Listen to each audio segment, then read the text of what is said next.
नमस्कार साथियों। ज्योतिषीय दृष्टिकोण में ग्रहों का उदय होना और अस्त होना अपने आप में एक बहुत बड़ा संयोग होता है।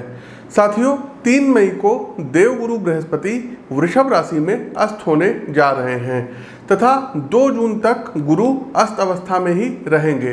देखिए साथियों, ज्योतिष में गुरु का अस्त होना बड़े परिवर्तन लाने वाली घटना सिद्ध कराएगी। करीब 1 महीने की इस अवधि में आप देखेंगे कि आर्थिक क्षेत्र, नौकरी से संबंधित मामले और व्यापार की उन्नति के साथ साथ हमारे स्वास्थ्य संबंधी विषयों को देवगुरु बृहस्पति अस्त अवस्था में भी अब गहराई से प्रभावित करेंगे। तो साथियों, गुरु को देखिए, आपको हमने पहले भी वीडियोस में बताया है कि गुरु को बेसिकली 3 दृष्टियां प्राप्त हैं। गुरु जहां पर बैठते हैं वहां से पंचम, वहां से सप्तम और वहां से नवम दृष्टि देते हैं। तो वृषभ राशि में गुरु अस्त हो रहे हैं और जातक के जीवन के समस्त शुभ कार्यों में इनका मुख्य किरदार होता है, जैसे कि विवाह हो गया, यज्ञोपवीत हो गया, धर्म, कर्म, अध्यात्म, बौद्धिक उन्नति, सात्विक संपदा, ये गुरु के नियंत्रण क्षेत्र में रहती हैं। तो गुरु अब चूंकि अस्त हो गए हैं तो इसलिए कोई भी मांगलिक कार्य अब नहीं होंगे। गुरु अपनी अस्त अवस्था में मुख्य रूप से 7 राशियों को देखिए सपोर्ट करेंगे और आप जीवन के हर क्षेत्र में उन्नति प्राप्त करेंगे। तो आइए क्रम से प्रत्येक राशि पर इस अस्त अवस्था का गहनता से विश्लेषण करते हैं और जानते हैं कि मेष से लेकर के मीन राशि के जातकों के लिए गुरु अस्त का क्या प्रभाव रहेगा। आपकी जानकारी के लिए बता दें कि प्रस्तुत राशिफल आपकी चंद्र राशि व आपकी नाम राशि दोनों पर संयुक्त रूप से आधारित है। इसके अलावा साथियों, मैं आप लोगों के बीच गुवाहाटी व शिलोंग आ रहा हूं, तो 17 और 18 मई को आप हमसे गुवाहाटी में मिल सकते हैं। 19 और 20 तारीख को आप हमसे शिलोंग में व्यक्तिगत तौर पर मिल करके जन्म कुंडली का विश्लेषण करवा सकते हैं। स्क्रीन के दिए गए नंबरों पर कॉल, व्हाट्सएप अथवा ईमेल भी आप कर सकते हैं। साथियों, लोकसभा के इलेक्शन चल रहे हैं और देवगुरु बृहस्पति अस्त हो रहे हैं, तो फिर हम आप लोगों को बोल रहे हैं कि हमारी प्रेडिक्शंस पहले से ही इस चैनल पर अपलोड है। फिर से आपको बता रहे हैं कि 2024 में बीजेपी सत्ता में फिर से कमबैक करेगी और नरेंद्र मोदी जी तीसरी बार प्रधानमंत्री बनेंगे। गुरु उनकी जो है वृश्चिक राशि में अस्त होने जा रहा है, तो उनके लिए लाभकारी रहेगा। इसके अलावा साथियों, जो ध्यान देने की बात है, इस बार जो मैजिक फिगर रहेगा वो उतना ज़्यादा बीजेपी का नहीं रहेगा।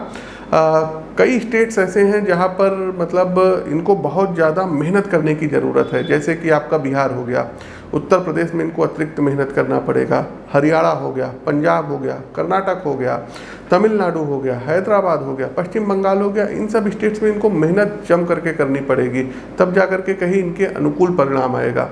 खैर, हमने जो प्रेडिक्शन दी है आप लोग इसको नोट कर लीजिएगा। आगे बढ़ते हैं सिंह राशि। सिंह राशि के जातकों, आप लोग जो है मुखर, तेज और अपनी बात को दृढ़ता से रखने में कोई आपका जोड़ ही नहीं है। सिंह राशि के जातकों का जितना आप बाहर से ओजस्वी और राजसिक गुणों से परिपूर्ण होते हैं, उतना ही अंदर से आप विनम्र भी, सौम्य भी रहते हैं। गुरु आपके कर्म भाव अर्थात 10म भाव में अस्त होंगे साथियों, जिसके कारण कामकाज को लेकर के आप कहीं ना कहीं आंशिक रूप से चिंतित रह सकते हैं। संतान के शैक्षिक विकास को लेकर आप परेशान रहेंगे। आपका बच्चा अपने कैरियर को लेकर के भ्रमित महसूस करेगा, जो उनके विकास को नकारात्मक रूप से प्रभावित कर सकता है। अतः संतान की जन्म कुंडली का और अपनी जन्म कुंडली का एक बार विश्लेषण और कैरियर काउंसलिंग जरूर करा लीजिएगा। जो जातक प्राइवेट सेवा के क्षेत्र से जुड़े हुए हैं, इस अवधि में नौकरी बदलने के विषय में गंभीरता से विचार करेंगे और कोई बड़ा स्टेप भी उठाएंगे। इसकी प्रबल संभावनाएं हैं, क्योंकि वर्तमान सेवा में आपके कुछ बड़े मतभेद उभर के सामने आएंगे। धन के मामले में उतार चढ़ाव की स्थिति रहने वाली है। परिवार के स्तर पर खर्च बढ़े हुए होंगे, लेकिन अपनी समझदारी से आप आर्थिक चुनौतियों को मैनेज करने में सफल रहेंगे। हालांकि रिश्तों की बात करें तो आपका खुद का अहंकार जनित क्रोध कलह का कारण बनता दिख रहा है। इसको संभालने की जरूरत है, अन्यथा फैमिली टेंशन जीवन के अन्य पहलुओं पर बुरा प्रभाव डाल सकती है। उपाय क्या करना है? सबसे पहले प्रत्येक गुरुवार वाले दिन गाय को 1.25 किलो बेसन का लड्डू खरीदिए और खिला दीजिए। या बेसन के लड्डू खरीद पाने में आप कैपेबल नहीं है तो आलू उबालिए, उसमें हल्दी मिक्स करके गाय को खिलाइए, गोल गोल पेड़ा बना करके। दूसरा एक उपाय है कि देवानाम च ऋषीनाम गुरु कांचानि सन्निभम बुद्धिभूतम त्रिलोकेशम तम नमामि बृहस्पतिम। इस मंत्र का आपको 108 बार प्रतिदिन जाप करना चाहिए। तीसरा एक काम ये कर सकते हैं कि स्नान करने वाले जल में आधा चम्मच टर्मरिक अर्थात हल्दी मिला करके स्नान कर सकते हैं। हल्दी या केसर का तिलक मस्तक पर आपको प्रतिदिन लगाना रहेगा। साथ ही साथ कोशिश कीजिए कि कोई गरीब यदि ब्राह्मण हो, कोई पुजारी हो, उसको आप लोग भोजन कराते रहिए। नियमित रूप से कराएं तो बेहतर है। और गुरुवार वाले दिन शास्त्र से संबंधित, पूजा पाठ से संबंधित आप उसको कोई बुक दे सकते हैं। देखिए, ये पूजा पाठ से संबंधित का मतलब सभी धर्मों से है। आप नित्य कर्म पूजा की भी पुस्तक भेंट कर सकते हैं।